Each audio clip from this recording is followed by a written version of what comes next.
विनोद बाबा के ऊपर मुझे एक प्रसंग याद आ गया है। एक बार नंद बाबा माँ यशोदा से कहने लगे कि चलो अब तो हमारे घर में लाला भी है, वो वंश वृद्धि है रही है, तो हम सगरे तीर्थ को पान करके आवे, सब तीर्थों में स्नान करके आवे। तो भगवान कृष्ण कहने लगे बाबा मुझे छोड़ के कहां जा रहे हो? मेरी थोड़ी सी ब्रज भाषा है, आप लोग शायद बंगाली आज ज्यादा जानते हो। बाबा मुझे छोड़ के कहां जाना चाह रहे हो? नंद बाबा कहने लगे हे भगवान तू तो जगा है पूरो। अरे अभी तो हम सोच रहे हैं कि हम तीर्थराज प्रयागराज में स्नान करके आएंगे और तेने सब सुन ली। तो कहने लगा मैं तो आंख मूंद के ऐसे ही सो रहा हूं, मैं तो देख रहा हूं तू कहां बतरा रहा है।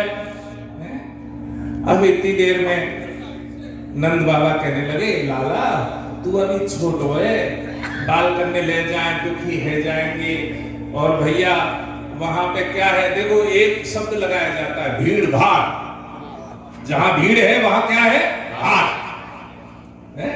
यानी आप ध्यान रखें जहां भीड़ है उस बात के लिए भी तैयार रहे भाड़। ऐसी स्थिति और परिस्थिति बन सकती है, इसलिए आप पहले माइंड को प्रिपेयर करके रखें। तो नंद बाबा कहने लगे कि ठीक है लाला तू सो जा, सुबह जल्दी चलेंगे। लेकिन लाला कहां सो गए? अब भैया लाला ब्रज की रमण रीति का प्रसंग श्रवण करा रहा हूं आपको कि ब्रज की रमण रीति कैसी बनी और हमारे विनोद बाबा ने उस ब्रज ध्वज को मस्तक पर क्यों धारण किया है, इस पर यह प्रसंग चल रहा है। अब लाला रात भर सोए ना, बाबा सुबह सुबह जाने लगे और नंद बाबा पे कहने लगे कि बाबा मैं भी चलूंगा। भगवान कृष्ण कहने लगे ठीक है, जब मैं भी चलूंगा। तो नंद बाबा ने कहा ठीक है चलो।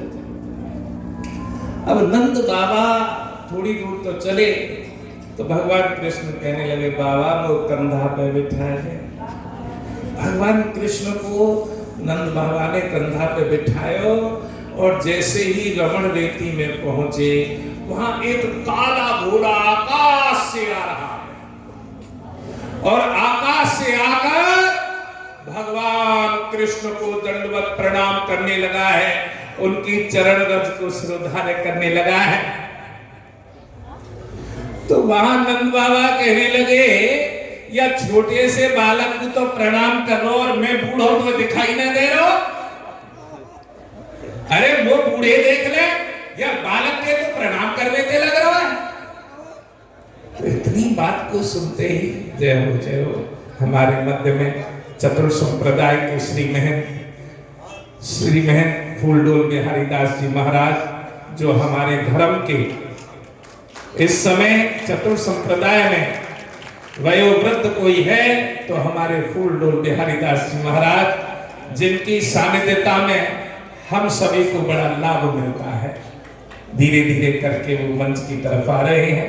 दास का उनके श्री चरणों में बारंबार प्रणाम।